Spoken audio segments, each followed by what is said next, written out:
Presentation is the key to music as well as constant practice.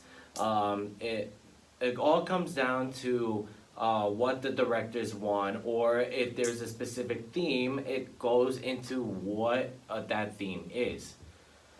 The easiest presentation for uniform would be in marching bands, at least in my opinion, because it's the standards that not that the bands want, but what the school itself wants. Um, so, for example, when I was in Timber Creek High School, our standards were to wear the school colors. Of course, the same would be for the UCF Marching Knights, but it with it was very different for Timber Creek. For example, I would wear black bibbers. Black bibbers were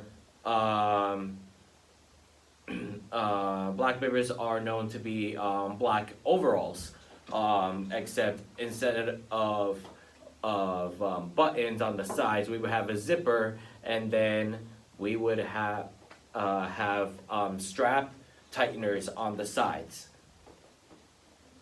And then in Timber Creek, we would wear the school colors on our jackets, which was a one piece with a zipper on the back. We would have black on the bottom, a thin purple stripe in the middle, and then a silver shoulder piece, as well as 3 diamonds on the shoulder piece.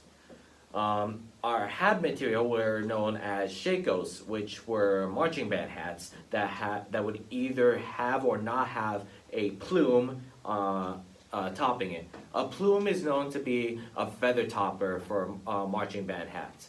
It goes back to flappers within the Roaring Twenties. That's where the plumes first started out. When I was in the marching knights for UCF, the uniform was relatively similar, but it was also different. For example, we would continue to wear the black bibbers, same material and all, and then we would wear a compression shirt underneath, which is a compressed centerpiece along with marching band jacket-like material sleeves. So you're basically wearing 2 materials with the same shirt, and it does feel very uncomfortable and tight, but it's a compression shirt. It's supposed to be tight on you. And then it would be the vest, not a jacket where the sleeves would be attached. The vest is it's its own separate piece. It would have black on one side and then gold on the other side. With the UCF logo, is most likely on the gold side, and we would put the pin on the gold side on top of the UCF logo. This year, the Marching Knights uniforms were different because we were given permission. Not permission. We were given the opportunity to wear shakos. Unfortunately, due to the massive number of members for the Marching Knights, not everyone has shakos, not even I. So we were resorted to going back to wearing the Marching Knights baseball caps, which honestly, it did feel more comfortable, but it did feel weird not having a shako because that takes away the professionalism a marching band would normally represent in a competition. The next style of uniform would be formal attire, which is what's most common. Everyone will see in a symphonic band or wind ensemble or philharmonic setting. Usually, it goes in two separate ways. The everything from the waist down should be the same for men, as I'm stating right now. It's going to be black shoes, black socks, black slacks with a black belt. The top can always vary between 1 to 2 options for men. The first option, you could wear a polo shirt. Usually it's less formal, but it's more casual as well. I usually wear that material like that for concert band or university band. Symphonic band and wind ensembles, orchestras, philharmonic usually go for a tuxedo look, which to the waist down is still the same.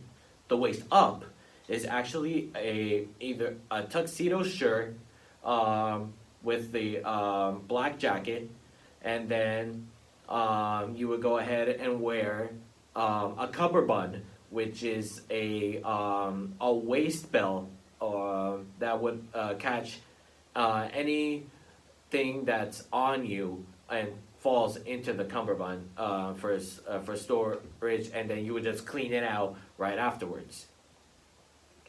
The centerpiece to the tuxedo is very different. Some directors can ask for a black tie, or like an actual black tie, or they can ask for a black bow tie. Most black bow ties can come clip on, and usually they're all okay with it. They can even go the extra mile and ask to actually do a black bow tie, like tie a knot with it. And it is a challenge to do so. A simple Windsor knot for a black tie can be challenging as well. But over time, as you learn to establish yourself with these types of attire, it can always go easier in the future. The final uniform style would be just anything to represent a theme. For example, in Timber Creek, I was in the steel band ensemble, and our theme was always to wear beach attire. For me, I would always wear brown khakis with usually shorts, khaki shorts with Vans, black and white Vans, and short socks. And then my shirt would be a button-down short sleeve shirt that had that was completely black and had pina coladas and lobsters on it. And then I would wear a short necklace to just to finish the style and such. And the sunglasses, which were smaller, they would always go on top of my head. We wouldn't actually wear them because nobody would want to wear sunglasses in an indoor setting. Now, if it was outdoor, it would be completely different. There were moments in my middle school bands where the theme would be superheroes, and people would change mid-show out of their concert attire, which was the concert black, and go ahead and put on a superhero shirt or something. Or during a Halloween concert when I was at Valencia College, we got the opportunity to wear our Halloween costumes. What matters is that if you choose to do a Halloween concert and you're given the opportunity to wear a Halloween costume, you need to make sure that it works well with your instrument. Like, make sure that like you can still able to play your instrument as such, because if you can't, then you're gonna have issues down the road. There are many different types of uniform within concert settings, and it always goes with what the director wants. So long as you follow procedures, you should have no issues with any uniform that you present for your concerts.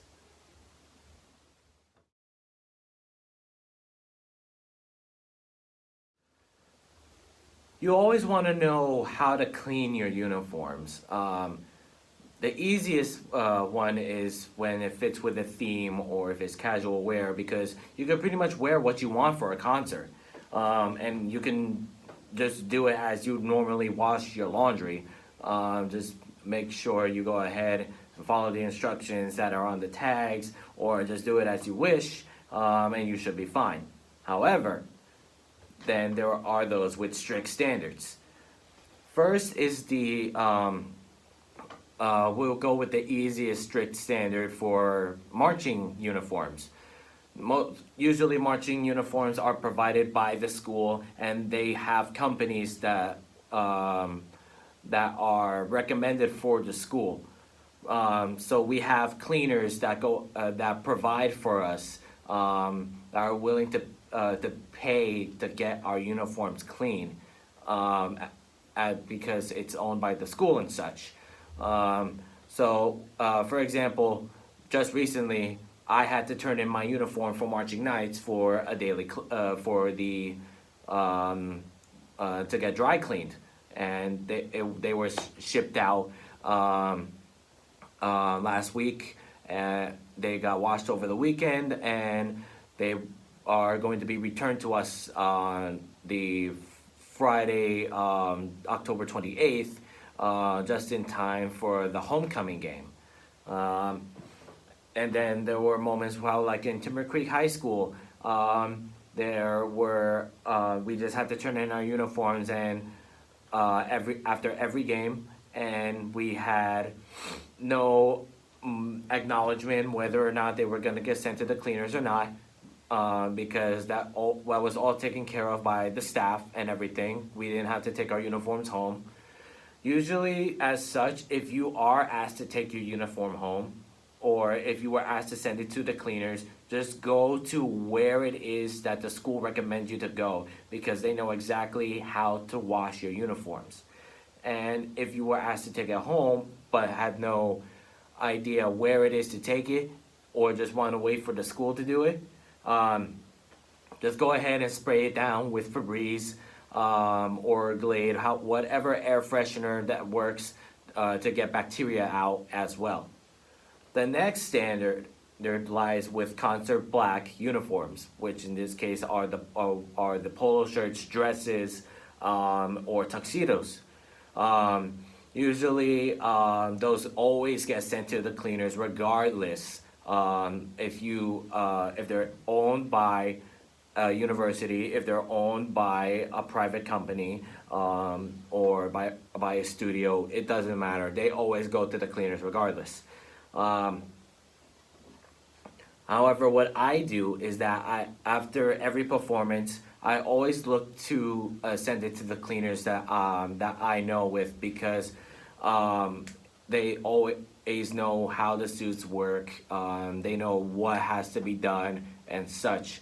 And because there's no stains and such, I don't really have to get anything extra.